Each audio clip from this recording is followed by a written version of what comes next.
Any sufficiently advanced technology is indistinguishable from magic. Arthur C. Clarke. Arthur C. Clarke was trying to let people understand that even if we did go ahead and find something out there, we would have absolutely no clue how to interpret it. It's like going ahead and taking a brand new vehicle with all of its tech that it has today and dropping it off in caveman times before the wheel was even invented and going, ta-da! They wouldn't even know what a wheel is at that point in time, more or less what a vehicle is, and why is this dragon creating all of this noise? Justifications have to be made that it must be dangerous. It must be something to stay away from, and it sure as hell is scary, and I don't want to go near it. Now, when you think about today's cars are getting significantly smarter. They're getting more intelligent. They have more ADAS equipment on it. We're adapting AI to them now. And I'd hate to say it, but our deliveries aren't changing. And because of that, they're getting dumber. That is not an insult to any of you. It's just the fact that we as a whole need to speed it up and step up. There's a far too many consultants out there that are just fine with the 3 C's: see your keys, see your car, see you later. Now, whether it's a new car or whether it's a used car, these are things that we have to deliver on, even if you have absolutely no idea how, for example, that BMW works because you are not at a BMW store. And that used car is about to go off your lot with a customer that had a good time up till now. You're about to toss them the keys and leave them hanging. Just give it the good old college try, walk them through it, and make sure that that last contact that you have with the customer is as positive as possible so you can get that referral. You see, right now, currently, we're selling spaceships, but our deliveries are acting like it's 1997 still. Cars with manual seats, manual radios, knobs you still reach out and turn the volume up and down with, and USB ports that, well, are called cigarette lighters. Technology is moving fast. Dealerships as a whole, we kind of tow our own little boat anchors now, don't we? Because the delivery is not just handing over the keys. Back in the day, when in the 90s, cars were essentially all kind of created equal. You could look at a Honda, you could look at a Lincoln, you could look at a Kia, you could look at Toyota, and the controls are pretty much all the same. The radios work the same because there's only a handful of manufacturers. The gauges all look the same because that's just what people know. So let's just stick with what we have. And then along came Steve Jobs and the iPhone. iPhone's introduced. Boom, everything changes. Doesn't matter what it was. Your computer, they instantly got thinner. Your televisions got thinner. Digital screens started to go in cars. Cars started to be able to have computers that inside of them that we used to reference as supercomputers that would go on space shuttles. Well, now today's modern vehicle has more technology in it by far than the first space shuttles, by far more than the first satellites. Technology is moving so quickly that we have a whole generation, multiple generations actually, of individuals that are behind the eight ball. They're lost when it comes to technology. And it doesn't mean that the customer experience needs to be any less. Actually, that means that there's a lot more room for us to build on this customer experience. But as customers come in and they look at these vehicles, a lot of them can't help but think, oh my gosh, there's no way I can figure this thing out. But consider something. When you have a new product that is about to launch, let's say you work at a new car deal, or you work at a used car lot and you're just waiting for your used car buyer to bring in something like this. You're jazzed up. You see that vehicle and you're like, we're going to get that at our store and this is going to be great. You're excited because the vehicle has latest and greatest stuff. It has self-driving capabilities that don't cost $10,000. It has the ability for you to get in the vehicle and it practically makes you a latte. You have the ability to get in and the vehicle goes 0 to 60 in like 1 point crazy seconds.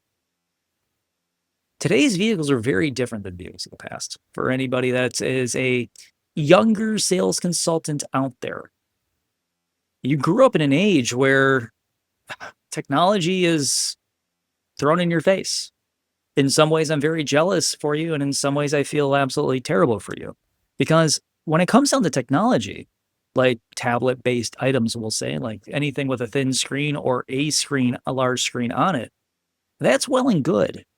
And you're very much ahead of the pack, and some of you far ahead of myself when it comes to understanding some of this new tech. Where I feel bad is not knowing how we got here.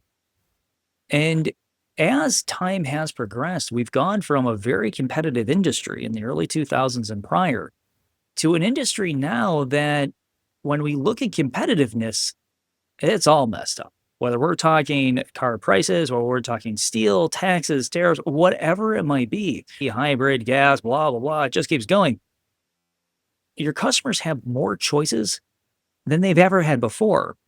And because of this, most manufacturers are now going ahead and turning keys into keys that go into your phone's wallet. They're turning the dashboards into these full on digital arrays and cockpits, allowing them to offer up the best tech to the customer and the best value for that customer at that time. But this is very much a double edged sword because there is a disconnect. The customer, when they look at this stuff, often they feel confused. To us, we're excited. We're jazzed up about this stuff. It's brand new to us, and we're going, yes, more tech, bring it on. This stuff's super cool. But talk to some of the old timers on your showroom floor and ask them, hey, how do you honestly feel about our nav system? And you're going to hear them go, I don't like it. What do you use for nav? Well, I use Apple CarPlay or I use Android Auto because it's what I'm used to. Okay, cool. Now, the reason that this is important information is because if that old timer that is on your showroom floor says, hey, this is what I'm using, that means that the tech in there can be used for something else. Meaning that the nav system in the vehicle isn't necessarily relegated to just simply a nav system. It can do all sorts of fun stuff now in most vehicles. This is when we need to stop and we need to look at the customer during needs assessment and say, hey, when it comes to your understanding of tech, how do you feel about tech? You'll find that if you have somebody that knows tech very well, they will jump on this and go, tech, whatever, what do you got? Throw it at me. And then you'll show them something really cool. And next thing you know, it's like squirrel and they're off to the races. But if it's somebody that is concerned with technology, the person that's like, well, I don't want that nav crap. I just want like power windows and power mirrors, and if it has automatic air conditioning, that'd be cool. And I don't want any of those digital gauges either. That's just more to go wrong. All right, cool. We see these people every so often. And when we see them, we put them inside of a vehicle. And a lot of the times they're like, oh my gosh, they freak out. Because to them, it does look like a space shuttle. To them, that vehicle that they had in 1997, that vehicle that they bought in 2005, the vehicle that they bought in 2015, and now they're coming in today to buy a vehicle. You're looking at them and they're looking at you. You're excited because you know all about this thing and the wonders of this magical machine that the customer is looking at going, magic is scary. I want to run away. When we should be looking back at the customer going, actually, all of that stuff in there, there's only 3 things I need you to understand about it, or 5 or whatever. But you're going to dig those out of the needs assessment, and they will be things that make the customer feel more comfortable. Because when it comes to all these buttons and levers and screens and ADOS alerts and just all this other stuff that's going on, it can get a little confusing. So, little story. I was recently in my mother's vehicle, and my mother went out and she bought a new car.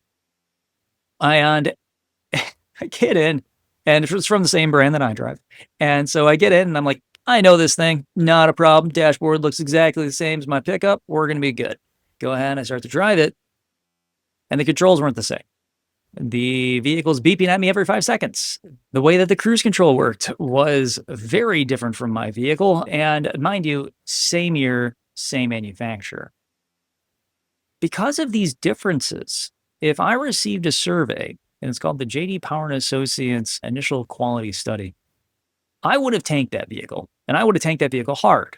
And the reason is because, well, I wasn't used to it. And that's all it takes is for somebody to go ahead and say, I'm not going to buy that car, or I'm not going to listen to those services that you have to provide me. It really comes down to the fact of, are they super confused about what you just showed them? Remember from our last episode here, Quiet Confidence, we talked about getting the customer motivated, well, and boosting their ego. Well, the way to boost their ego is to show them things that they love, the reasons that they came in. Sell those things. Don't sell the whole car. Nobody's in the history of automobiles has ever got a customer sold on every single little piece of the car. 365-point walkarounds make customers fall asleep. 5 to 7 point walkarounds make them crazy excited. So take those 5 to 7 things that you learned about the customer, sell those. When it comes to these digital cockpits and all of this other crazy techiness, you'll learn about the customer as you go along. And as you learn about the customer and as the customer tells you about their life and who they are and the things that they've done and the places that they have worked, you'll start to get a really good picture of who this individual is. And if they're telling you that, well, back in the day when I was in the war and IBM released the first computers so we can go ahead and put them on our sub, you know this is going to be some old tech. And then you look at the person's phone and it's like the iPhone 1 and you're going, wow, that relic, that beautiful, beautiful relic. And this investment of time to get to know who the person is, they will then be more comfortable around you and more receptive to you walking them through these more difficult to use technologies. Because these hard to operate items or difficult to understand items are really fall into step when the customer sees a piece of technology that they've interacted with a billion times. And I like to use the volume knob in this example. So let's say you were born pre-1990 and you're driving down the road and you want to turn the volume up. What do you instinctively tend to do with your right hand? You probably are doing that motion right now. You're taking your hand off the wheel or wherever you are and you're reaching for that knob to go ahead and turn it. Understanding how your vehicle works on a very simple level, like that, it's an instinctual level, provides customers a much higher sense of satisfaction. But manufacturers are changing because of the times. Our client is changing, the customer is changing, the customer's now far younger than they've ever have been. The vehicles have to be far more techy to accommodate these individuals. So, because of this, and because of the vast majority of the people actually do know how tech works, we don't have that much of a trouble getting the average person to understand that a digital cockpit is pretty freaking awesome. But when we start to show things that might be a little bit off the rails, we need to understand that this is where the customer experience disconnect that can come in. This is where we deviate from where the customer feels that the vehicle is good for them and where we feel now that we have other things that we can show them because we seem to have taken on the understanding that they're cool with what we just presented to them. Point is this: we all of a sudden assume the customer is ready for more when we are at that position where the customer's already sold. When you're selling those 5 to 7 things, you're going to get to a point where you just need to stop. You just need to go ahead and go, hey, they're sold on it. Good. Move along. You could talk about that item all day long. If you get me started on engines, if you get me started on really anything about cars tech-wise, I can go on and on and on and on and tell you the history of those items. And if you are listening to me, I will continue to speak. And at the end of it, I will give you a hug. And you know why? Because you allowed me to have an enjoyable conversation. We need to put the customer in that position. We're not the ones that need to be in that position. If we can get them to go ahead and say, I love it, that's awesome, move on. Just all you need to do. You sold that piece of the car, get the heck out of there. Because when you start to now dig further down that rabbit hole, especially with somebody that is adverse to technology, now all of a sudden you'll have people looking at you going, I don't want any of this, I am leaving. And that's not cool because you need that business. Your customer needs a brand new car. They're probably going to go somewhere and look at a vehicle that is equally as equipped, if not more equipped than your vehicle, and give your paycheck to somebody else. Not fun, not awesome. So when the customer's going ahead and they're looking at you going, well, I'll figure it out later. And we accept that because we essentially primed them to give us that answer. Spoiler alert, they ain't going to figure it out. They're not going to spend any time to figure it out. They will do what, like, for example, my mother does and deal with the beeping of her vehicle every single time you get close to a line on the road. I mean, it's just one of those things that as soon as you shut the beeping off, you then start just going over a line because you realize that you relied on the beeping to tell you to get the heck back over. It's a paradox with that thing. But the point is, I'm not buying it. But the deal is, technology can be simple. We just need to know when to shut up. And that's usually when we see the customer going, oh, yeah, yeah. And then they ask a couple questions about it that are accepting of the information that we provided them. And then we move on. But when we go into areas that sound like this to the customer, if you want to go ahead and make them really anxious really quick, somebody that's tech adverse, go ahead and tell them, hey, these cars update themselves. They tend to handle themselves like our newer microwaves that are out there. You know, the ones that you go ahead and say Alexa to, and they do cool things. Honestly, why did they put Alexa on a microwave? I still don't understand it, and I'm crazy techie. Also, or things like this. Well, we've got lane keeping assistance that's driven by AI, right? I mean, that you want to scare the living crap out of somebody. Please go ahead and tell them that AI is moving their steering wheel. Or better yet, it's Jessen levels tech. And in the end, I'm going to give you a Flintstones delivery. I mean, we know already that's not going to make us feel good here. So we got to make sure that we understand and have some empathy when it comes to the customer's insecurity with some of these things. So let's go ahead and talk a little bit of tech here for a second. Things like over-the-air updates will be coming to every vehicle in the market for the most part. And it's not something to be scared of. It's something that will give your customer peace of mind over time because their car will start to, well, kind of update itself to be like the next version that's coming out. Do yourself a solid here. If you're a manufacturer that has the ability to do things like update the gauges, update the nav system, update certain pieces of the vehicle, remote diagnose vehicles, whatever it might be, know what's going on there and don't get stuck behind. These are companies that are moving at a very quick rate when it comes to technology. And you'll notice that even in one singular model year, you might have a dashboard that changes 5 to 7 times. So pay attention to those. When you see the gauges change, when you see the navs change, when you see anything change in the car, just get inside and start to understand it. I said this on Reddit the other day, is that when it comes down to product is absolutely not the number one reason the customer's going to buy a car. What is the number one reason is how you treat them and how you come across to them. But if you don't know your product, you can't even figure out how to reduce their anxiety. So these things just become overwhelming because you can't put in the proper context to them. Now, in addition to this, we have voice controls and app pairing coming down the pipe from all manufacturers. I mean, this is a long time coming, but the ability to pair an app to the vehicle. Toyota has one of these. Honda, Kia, Hyundai, GM, their OnStar system. Almost every manufacturer is now introducing an app-based system. I mean, heck, if your toaster can now go ahead and have an app, well, I'm pretty sure your car sure as heck should. So get up to speed on those as well and figure out where the manufacturer has set up some sort of trial for you. See if you can activate maybe a vehicle ahead of time and then delete the vehicle from your account and see if it goes back into setup mode for a customer to pair up to. Point is that a lot of the time we don't even have the ability to wrap our brains around them as consultants.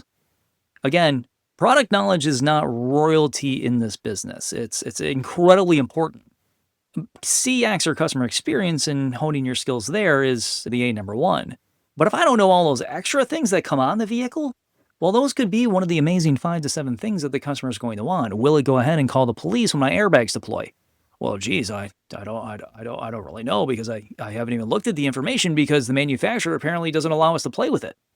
Well, maybe they do and you just don't know. Go see if you can activate the car. See what it's all about, right? Just give it a shot. Give it a go, right? In the end, it's only going to help you. But as time progresses, not only is technology changing, but our role as consultants and managers is changing as well.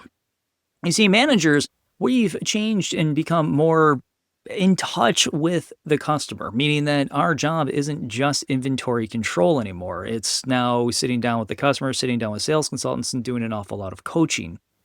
As a consultant, though, we're no longer that key dropper, right? We're like a tech mentor that injects empathy on into it if we want to be able to have success.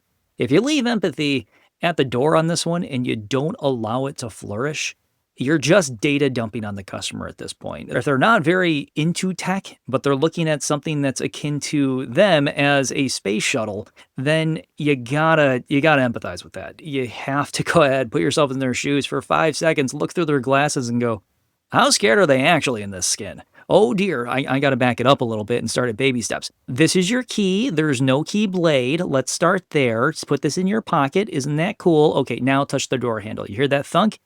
Yeah. The car just unlocked. Well, how do I lock it? You just push that little area right there, that button, that graphic, whatever might be inside the car. You hear that thunk again? Yeah.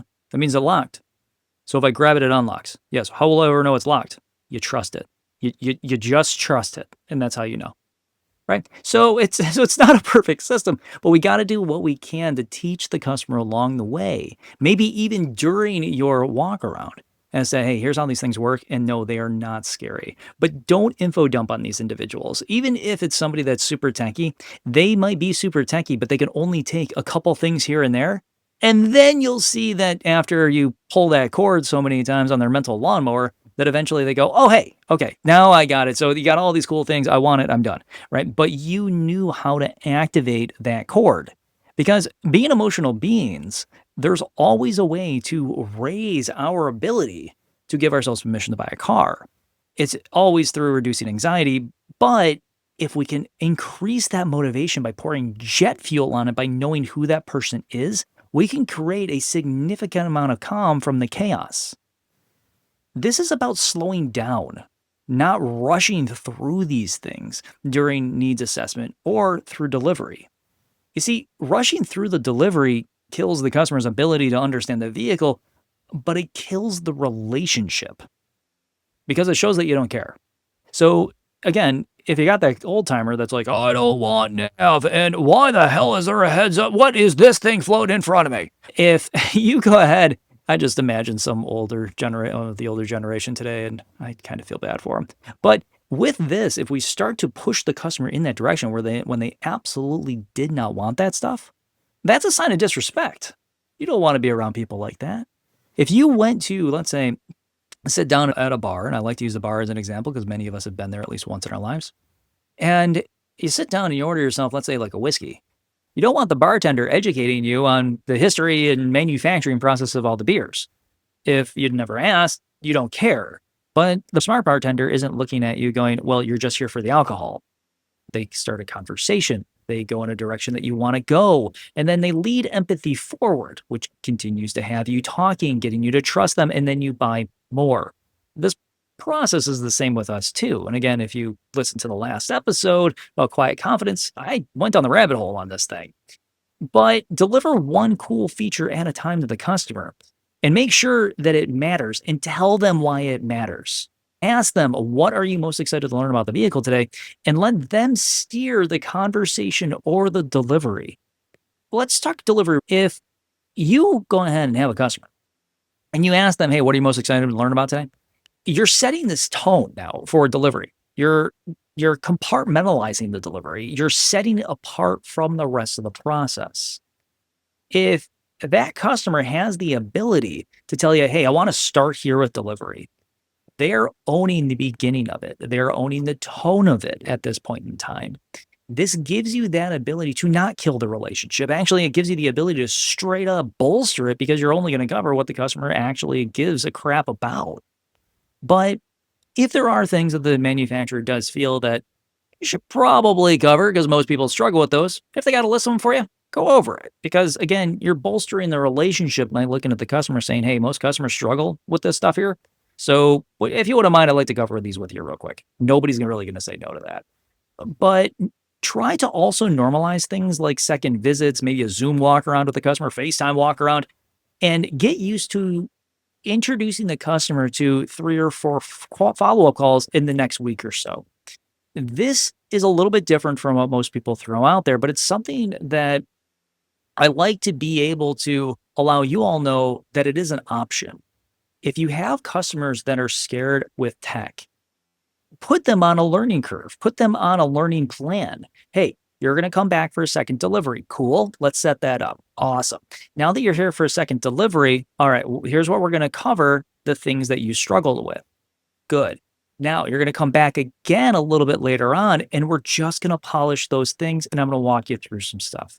I mean, heck, if you're at a dealership that had Bluetooth problems way in the past, which every manufacturer did, if you allowed the customer to come back, every time they come back, they see you as a useful resource. And if they see you as a useful resource, now when somebody else needs to buy a vehicle in their family, they're only going to send them to you. There's no other option here at this point because, well, I always go to so and so to buy my product. So and so over here is really nice. They made sure that I was happy with it. But reassure them that it's okay to not go all in right now. I'm going to give you the important things. Let's say it's 9:50 at night here. We're closing down the dealership. Do you want me to walk you through the whole car right now? No, I'd really like to go home. Yeah, you've been here for like 6 hours. I get it. I'm just going to show you mission critical stuff to get you down the road and a couple little fun things that I know you're going to play with the next day or so. And then we're going to get you right out of here, fairly quickly. Is that cool? Yeah. Okay. Are you free tomorrow about, let's say, I don't know, 5:36? I am. All right. How about this? How about I go through those little things right now, and then we get you back on in here tomorrow, and I'll go through this thing with a fine tooth comb. I have an appointment at that time that you said, but I'm going to move that. We're adding importance and gravity to the situation here. So I'm going to move that. That's not a big deal. They were coming in whenever, and I just had them at the time. So I'm going to put you there, move these people, on to like next hour or so. And you come in, we're going to cover all the fun stuff and make a list for what the next time looks like. All right, cool. You will be amazed at how many people look at you, especially if they're tech adverse, and they go, thank you. Or they almost tear up because many people, when they're buying new cars today, they're scared of that new monstrosity that they're putting in the driveway because it's so entirely different than what they had before. I mean, heck, I went through a few people's cars this week with them, and I just had to kind of laugh a little bit because I'll bump into people occasionally at this dealership here or this dealership there, and they'll go, well, do you know how this works? Yeah. Did your sales consultant explain that to you? No. Okay. Well, here's how your steering wheel adjusts. I mean, just simple things.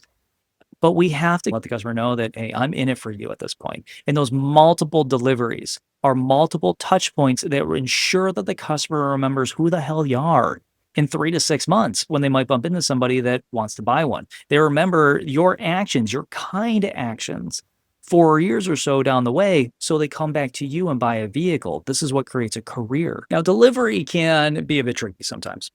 And we're not perfect in any way. We all have our flaws. And in sales, I can be very sympathetic to the idea that we can never remember anybody's name. I personally believe we have a bucket of names in our brain, and once it fills up, putting any others in there that aren't critically important to life survival, they just don't stick. But at delivery, this absent-mindedness can kind of bite us in the rear. Because if the customer all of a sudden is going, well, I'm driving this thing, and I'm really glad that you went ahead and called me because I just got that survey, and I just wanted to let you know that this car, oh my God, it's annoying. And you know darn well that ramped up in your survey is their usership of the vehicle, and they tell you that random beeping. What the hell is that? Well, that's your lane centering system or your blind spot warning system. It's something like that. You didn't tell them what it is or how to turn it off. You were asking for a bad survey at that point in time. So again, I know it's an innocent thing. I call this innocent complacency where we see these cars every day and yet we forget things. And it happens. I mean, how many times do you show a customer how to use a manual seat? It's just you put your hand down there and everybody knows how to use it. But on the other side, we can win the delivery and win it pretty hardcore too. If we pay attention as we walk the customer through things, for example, like ADAS controls and the demo that we did from earlier, and we start to see where those pitfalls are. But we realize that there's a spark in there that goes off in their brains that makes them go, this thing's incredible. And when we build off of those little areas of excitement, as we squash their confusions, as we get them to understand that this vehicle is incredible and I'm going to be the one to make it incredible for you. This is when customers send 3 or 4 of their buddies on in to go ahead and buy more cars.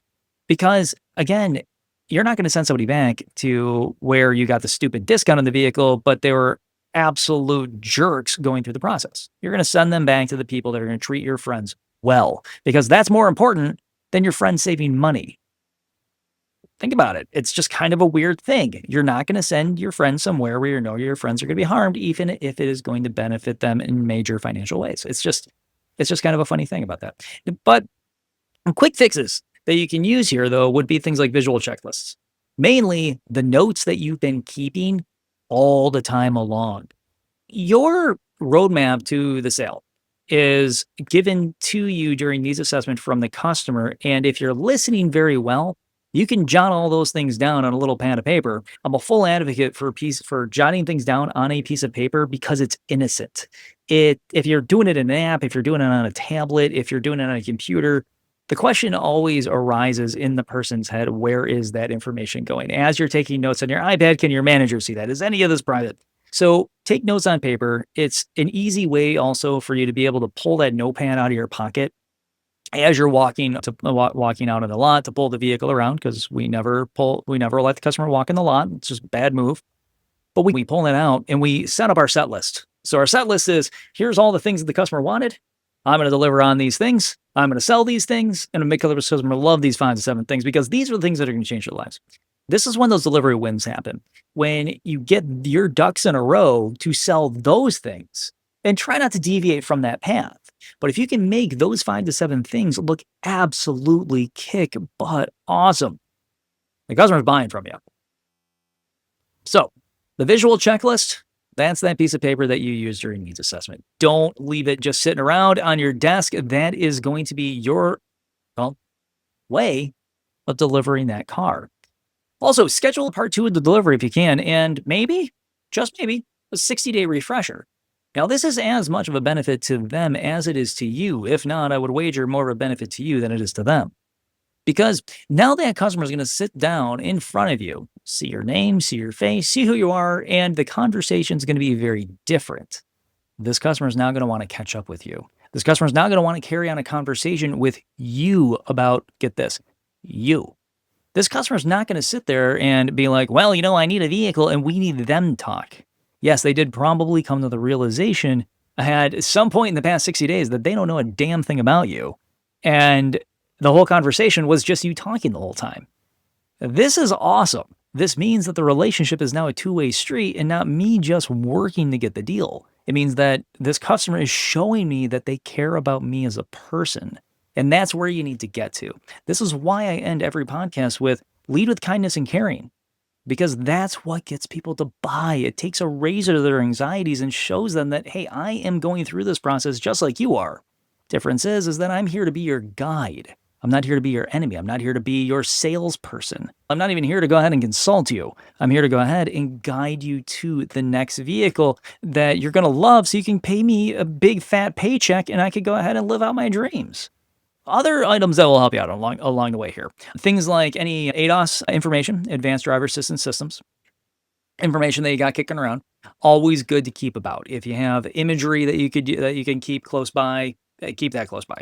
You don't want the customer going, well, the steering wheel's moving and it's speeding me up and slowing me down. They're just going to drive me to jail. And then we look at them and go, okay, cool. I understand conspiracy theories. I love them just as much as anybody else. But your manufacturer isn't sitting there with 1,000 Atari controllers keeping your car within its lane. And no, your 360 viewing system on the vehicle is not a satellite because your fees annually for your car would be absolutely stupidly high. And it absolutely isn't a drone popping out of your roof to show you everywhere around. The customer is going to want legitimate answers that actually make some form of logical sense when you show these things. So again, keep your explanation simple. Don't overcomplicate it. But if you have something that you can hand out to the customer of, hey, here's how our stuff works in the car. If your manufacturer has a webpage, just hit print. Just hit print and hand it right to the customer. And hand them a pen too and go, as we're going through this thing today, take some notes. Make it an adventure with the customer. Make it a completely different selling experience with that individual. But along the way, empathy has to be that item that is forward. You always have to be checking in with the customer, their feelings, how they're holding up, how they're doing, and making sure that they have a smile on their face. A friend of mine, just before he passed away, a longtime trainer, always told me that if they're not laughing, they're not learning. His name was Andrew Peterson. This was something that I just really enjoyed about Andrew is that he understood that individuals really did go ahead and absorb more information when they were having fun. When they had the ability to be in a positive mindset, they had the ability to accept, absorb, and rationalize with information much easier. And this is why we have to lead with empathy. Because when I put a customer in the vehicle, they could go in the complete freaking shock right then and there and go, there's a lot in here. Oh my gosh. Okay, cool, cool, cool. Here's the deal though. Here's the deal. It's made for all different types of people. If you only wanted power windows, power locks, cruise control, and you thought automatic air conditioning was going to be awesome, I got all of that in here for you. This big scary screen right here, I wouldn't worry too much about it. What are you going to use it for? Well, music, and I got this phone with all this crazy stuff my kid told me is on it. All right, cool. You know what? We're going to hook up all that crazy stuff and I'm going to show you how simple it can actually be. But the thing is that it's super simple and I'm here to hold your hand through this thing. Now the customer starts to respect you a little bit more because you are leading with empathy. You are leading with their concerns in mind first. The reality is that the car is smarter than the individual delivering it. Well, we got some work to do. And please don't take offense to this. If you're not reading your surveys, you're doing yourself a major injustice. Because the survey is a direct report card usually of how the delivery went. Because it's the last thing the customer remembers and it's the freshest thing that's in their mind. Read those. Because that's, well, where the learning all starts. That's where the change can happen. Also, delivery is not the last chapter of this sale. And let's not treat it like it. If you're out there just simply going, oh my gosh, this customer's out of my hair. They were such a pain in the ass. I'm so glad they are gone. We've all been there and we feel for you. We totally understand. Some people are not the easiest to deal with and they think that we are just trying to rake them over the coals and they make our lives hell for it. But it doesn't need to be a horror story. And we can make sure that it's not a horror story because this final chapter should be, hey, you know what? Things weren't great, but I earned the right at this point in time to see a smile on your face, and I'm going to be damned sure I'm going to see that smile by the time you leave. And if I don't see that smile by the time you leave, in 60 days, I'm definitely going to see that smile because you're going to come back with 5,000 things on this vehicle, and you're going to be completely confused. But I'm going to make sure that you're happy with the vehicle. And I'm going to make sure you're happy with me. Because even though you were crazy, super annoying throughout the whole process, Mr. and Mrs. Customer, the end of the day, you still handed me one hell of a paycheck. And your closing ratio on car 2, 3, 4, 5 goes up significantly with every single sale. So, fine. You know what? Drive me nuts. Come on in. Make it a horror story. But I'm going to make it amazing for you. And the reason that I am is I want you back over and over and over again. So when you have high-tech vehicles, there's no need for a high-pressure delivery. Again, lead with empathy, lead with kindness, lead with caring, put yourself in the customer's shoes and see the vehicle through their eyes for a couple minutes. Because that view that you will see, well, it's going to be very different than yours. And it's going to be something where you're going to go, how come they don't know any of this stuff? Or you're going to say, I've been in this industry for a couple days. And oh my gosh, do I know so much more than these individuals. And that's okay. The customer doesn't need to be a pro on day one. They need to know the critical stuff. They need to know how to get home. They need to know how to turn their volume up. And most importantly, they need to understand that you are there and you have their back. So when they get that survey, they don't slaughter you. And when it's time for them to come in for their second delivery, they can come in and you can reinforce the relationship. When it comes down to the 30-day check-in, you can reinstate the guidelines of what that relationship looks like. Meaning that, hey, I've helped you this far once every 60, 90, 100 days, whatever your follow-up schedule might be. I'm going to give you a call to make sure you're okay. Not to sell you anything, not even ask for referrals. That will come in time. But I'm going to make a call and make sure you're okay. Is that all right? Yeah, of course it's all right because you've helped me this far. This week we covered a lot. This podcast, yes, I told you, it was meant to be more on the positive side of things. And really, it's about making that person smile. And that's really all it is. Now, if you haven't signed up for the newsletter yet, head on over to AutoKnerd.com. That's AutoKnerd.com. Don't forget that K. And sign up for that newsletter. That is our Saturday morning booster. We work on it all week to provide you with a little bit of motivation when it matters the most. 7:30 or 8 a.m. on Saturday mornings when we're just about to get into our holiday of the week. Saturdays. When the week is stitched back together, goes down in complete flames, or we finally dig ourselves out of that hole. My goal is to make sure that all of you can go ahead and hit that showroom floor in the right mindset that's motivating to get you there. So my manager Otto, my buddy Sprocket, will go ahead and help you get that motivation up. All you got to do is go to AutoKnerd.com, sign up for that newsletter. Comes in Saturdays, and when you are signed up for it, you also get the podcast a little bit earlier, which is always kind of fun. It usually comes out on Thursdays, but occasionally the subscribers will get it on Wednesday, which is always awesome. And other than the newsletter, get out there, go sell some cars, go make some money, lead with kindness, lead with caring, because as we all know, those are the razor sharp swords that will go ahead and make anxiety eviscerate. And at the same time, it will allow for the customer to give themselves permission to buy a car. Have a great one. See you later.